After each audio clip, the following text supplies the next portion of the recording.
Welcome student. Let's move on our chapter number 10, Foreign Trade of India. We have already complete our chapter number 9. This is a new chapter and last chapter according to your textbook, chapter number 10, Foreign Trade of India. In this video lecture, we will study about the meaning of internal trade, meaning of foreign trade, types of foreign trade and role of foreign trade. First, foreign trade of India introduction. Before the 1947, the pattern of Indian foreign trade was typically colonial. India was a supplier of raw material to the industrialization nations, particularly England, and importer of the manufacturing goods. This depends on foreign trade did not permit industrialization at home. As a result, the indigenous handicraft suffered a severe blow. However, many underdeveloped countries that own independence in the post-World War II period used foreign trade as an investment. 1947 से पहले India का foreign trade जो था typically कॉलोनिकल था. India क्या था, सिर्फ supply करता था रॉ मटेरियल का तो इंडस्ट्रियलाइज जो कंट्रीज थे पर्टिकुलरली इंग्लैंड, तो उसको क्या करते थे, सिर्फ रॉ मटेरियल का सप्लाई करते थे. But independence on foreign trade did not permit industrialisation. Dependence on the foreign trade जो this dependence on foreign trade did not permit industrialisation at home. मतलब इंडिया में इंडस्ट्रियलाइजेशन नहीं था. As a result indigenous handicraft suffered a severe blow. जो indigenous handicraft थे वो suffer होते थे. Many underdeveloped countries that won independence in the post world war second period view foreign trade as an investment. और बाद में in second world war के बाद जो फॉरेन ट्रेड है एज अ इन्वेस्टमेंट करके देख रहे थे. अभी हम देखेंगे कि meaning of internal trade. Internal trade means buying and selling of goods and services within the boundaries of a nation are performed as a internal trade. internal trade means जो India का कोई कंट्री है, country के बीच में जो भी trade चलता है, कंट्री में जो स्टेट्स होते हैं वो स्टेट्स के बीच में जो भी ट्रेड चलता है, बाइंग और सेलिंग गुड्स सर्विसेज का बाइंग और सेलिंग जो चलता है, that is called internal trade. Also called domestic trade. उसको डोमेस्टिक ट्रेड भी कहा जाता है. For example, if goods produced in Maharashtra are sold to the state like West Bengal, Uttar Pradesh, Tamil Nadu, Kerala, that is known as a internal trade. मतलब states के बीच में जो ट्रेड होता है उसको that trade is called buying और selling. मतलब जो गुड्स और सर्विसेज का जो ट्रेड होता है, बाइंग और सेलिंग जो होता है, that is called with in the boundaries. मतलब कंट्री के बाउंड्रीज के बीच में जो सेलिंग और बाइंग और सेलिंग गुड्स और सर्विसेज का होता है, that is called internal trade. मतलब जो स्टेट के बीच में, महाराष्ट्र है वो महाराष्ट्र किसी और स्टेट में वीट का मतलब शुगर केन का प्रोडक्शन बाहर जाता है, या तमिलनाडु से कुछ चीज़ मैन्युफैक्चर होके महाराष्ट्र में आ रही, तो that is called internal trade. तो इंटरनल ट्रेड में जो भी कॉम्प्लिकेशंस होते हैं वो बहुत कम रहते हैं, ईजी रहता है इंटरनल ट्रेड. ये स्टेट्स के बीच में जो होता है उसको इंटरनल ट्रेड या डोमेस्टिक ट्रेड भी कहा जाता है. Next is a meaning of foreign trade. Foreign trade को इंटरनेशनल ट्रेड भी कहा जाता है. Foreign trade is trade between the different country of the world. It is called the international trade और एक्सटर्नल ट्रेड. मतलब जो फॉरेन दो countries के बीच में या दो या तीन कंट्री के बीच टू और मोर कंट्रीज़ के बीच में जो ट्रेड होता है, that is called foreign trade. Foreign trade में बहुत सारे कॉम्प्लिकेशन होते हैं, टैरिफ रेट्स होते हैं, बहुत सारे रेस्ट्रिक्शंस लगाए जाते हैं, that is called the this is the foreign trade. Foreign trade से फॉरेन एक्सचेंज भी कंट्री को मिलता है. फॉरेन ट्रेड का बहुत सारा बेनिफिट्स कंट्री को मिलता है. Foreign trade is a trade between the different countries of the world. Different countries के बीच में जो ट्रेड होता है बाइंग और सेलिंग का गुड्स सर्विसेज का, that is called foreign trade. अभी इसका डेफिनेशन क्या है? According to the Wasserman and Hultman, international trade consist of the transaction between resident of different countries. जो डिफरेंट रेसिडेंट कंट्रीज के रेसिडेंट है उनके बीच में जो ट्रेड चलता है उसको क्या बोलते हैं? वॉशरमैन और हल्टमैन, जो ये दो इकोनॉमिस्ट है, वो क्या बोलते हैं? जो इसका इंटरनेशनल ट्रेड का जो डेफिनेशन दिया है, international trade consist of transaction between, transaction होता है, बाइंग और सेलिंग होता है, ट्रेड होता है, resident of different country. Resident means दो कंट्रीज़ के जो सिटीजन्स है अलग अलग डिफरेंट, उनके बीच में जो ट्रेड होता है, that is called international trade. Types of foreign trade. अभी फॉरेन ट्रेड के टाइप्स कितने हैं? 3 टाइप्स है. Import trade, export trade and interport trade. Import trade means import trade refers to the purchase of goods and services by one country from another country, inflow from the goods and services from foreign country at the country. मतलब दो भी countries के बीच में जो goods और services का production trade चलता है या ट्रांजेक्शन होता है, that is called import trade.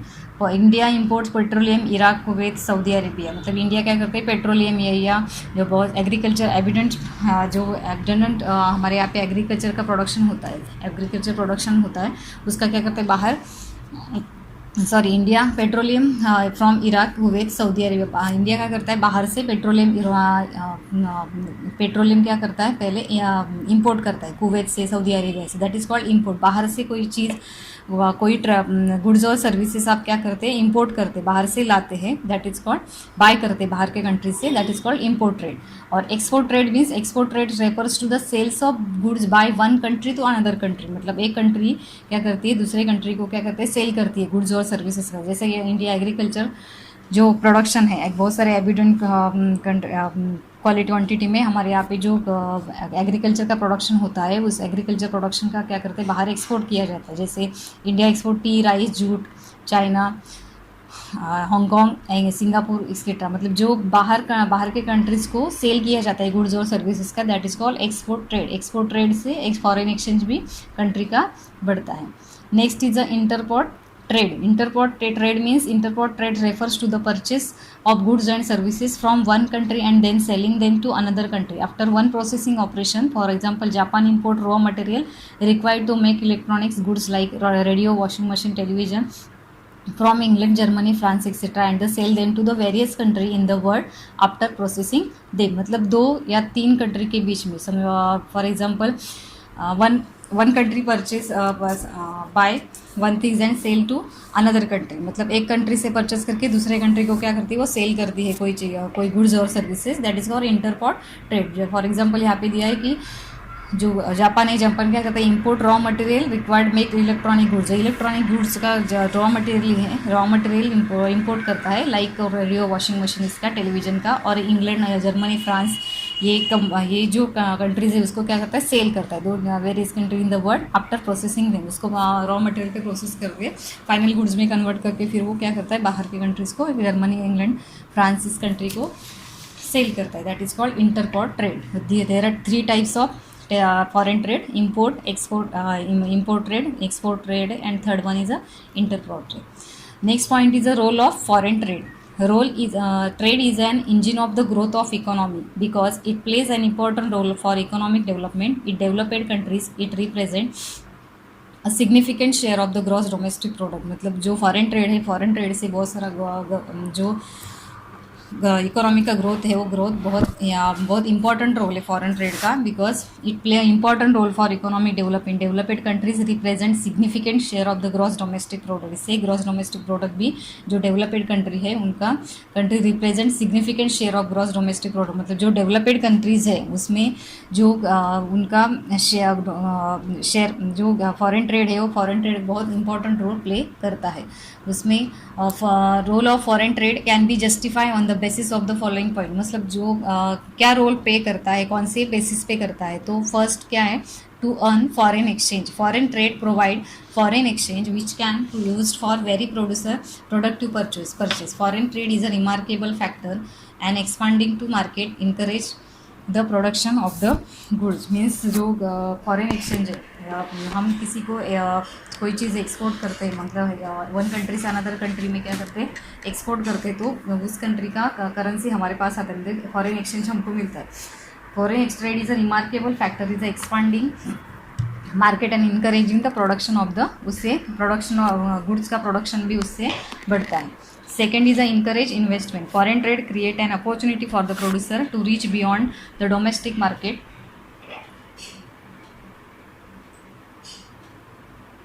It encourage them to the produce more goods for export. This leads to increase the total investment in an economy. बाहर से एक्सपोर्ट करने के बाद बाहर के जो इन्वेस्टर है उनको भी हम क्या करते हैं, अप्रोच करते हैं, उनको अपॉर्चुनिटी देते हैं. फिर वो आके मतलब हमारे यहाँ पे कुछ प्रोडक्शन अच्छा हो रहा है तो बाहर के कंट्रीज़ के जो इन्वेस्टर है वो इन्वेस्टर आके यहाँ पे क्या करते हैं, इन्वेस्टमेंट करते हैं. मीन्स इंकरेज उनको किया जा सकता है. फॉरेन इंकरेज टू इन्वेस्टमेंट, वो आके इन्वेस्टमेंट करते हैं. Them to the produce more goods to for export. This leads to increase in total investment in an economy. बाहर के फॉरेन एक्सचेंज मिलने के बाद हमारे यहाँ के प्रोड्यूसर भी क्या करते हैं, जो इन्वेस्ट उनसे वो इंकरेज होते हैं।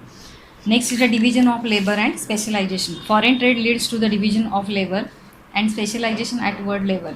Some countries have abundant natural resources. They should export raw material and export finished goods from country which are advanced in skilled manpower. Thus, the foreign trade give benefit to all countries, thereby leading to division of labor and specialization. कुछ country ऐसी होती है कि वहाँ पे बहुत सारा natural resources बहुत सारा अवेलेबल होता है, बट उनके पास जो स्पेशलाइजेशन किया हुआ लेबर है वो लेबर नहीं होता। जैसे फॉर एग्जांपल इंडिया में बहुत सारा MNC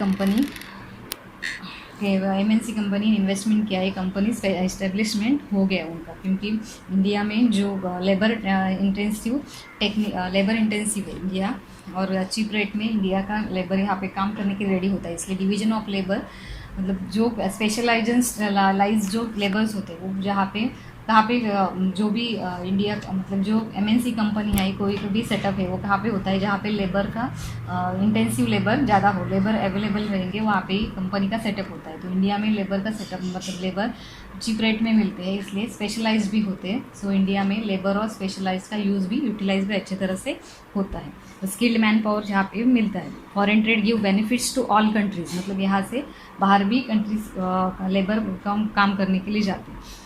Next is a optimum allocation and utilization of the resources. Due to the specialization, resources are channelized for the production of only those goods which would be highest return. There is a national allocation of specialization of resources at the international level due to the foreign trade.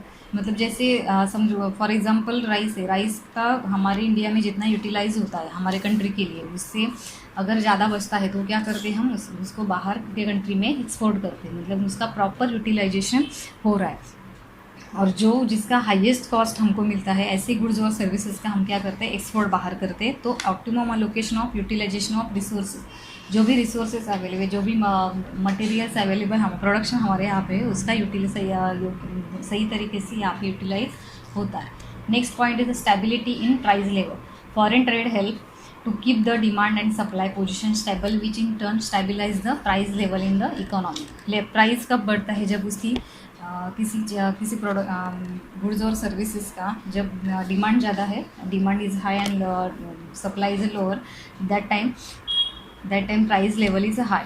मतलब price level stable करने के लिए foreign trade help to keep the demand supply, क्योंकि अगर कोई चीज़ का कोई production का हमारे यहाँ पे कोई गुड्स और सर्विसेज का प्रोडक्शन जो डिमांड है वो ज़्यादा है और सप्लाई उसका कम है, तो डिमांड हम सप्लाई बढ़ा के वो प्राइस क्या करते हैं, स्टेबल कर सकते हैं, प्राइस लेवल को स्टेबल उसकी तरह से कर सकते हैं। सो ये इम्पॉर्टेंट रोल पे करने के लिए बहुत जो फॉरेन ट्रेड जो है वो foreign trade price level stable करने के लिए बहुत इंपॉर्टेंट है। Next point is availability of multiple choice. Foreign trade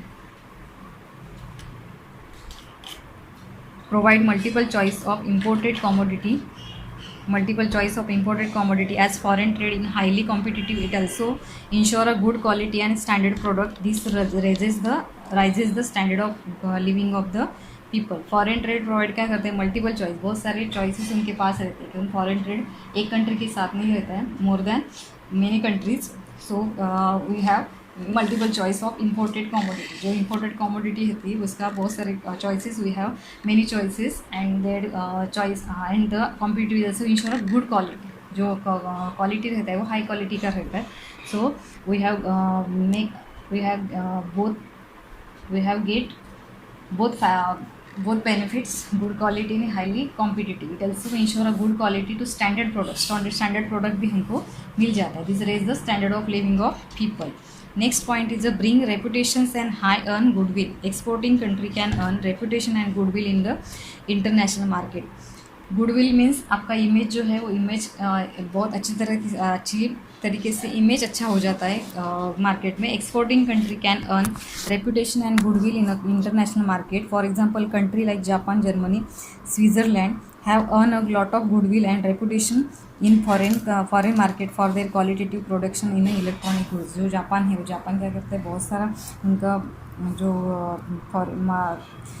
electronic goods हैं बहुत सारा ज़्यादा कहाँ से आता है, जापान से ही आता है। तो उनका जो प्रोडक्शन है उसका क्वालिटी जो है वो क्वालिटी बहुत अच्छा रहता है, इसलिए उनका रेपुटेशन भी बढ़ गया मार्केट में। इसकी वजह से exporting country can earn reputation and goodwill in the international market. So these are the points of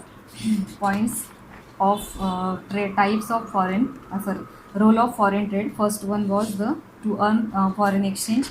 Second was encourage investment, division of labor and specialize optimum allocation and utilization and resources, stability in price level, availability of multiple choice, and seventh one bring reputation and help earn goodwill.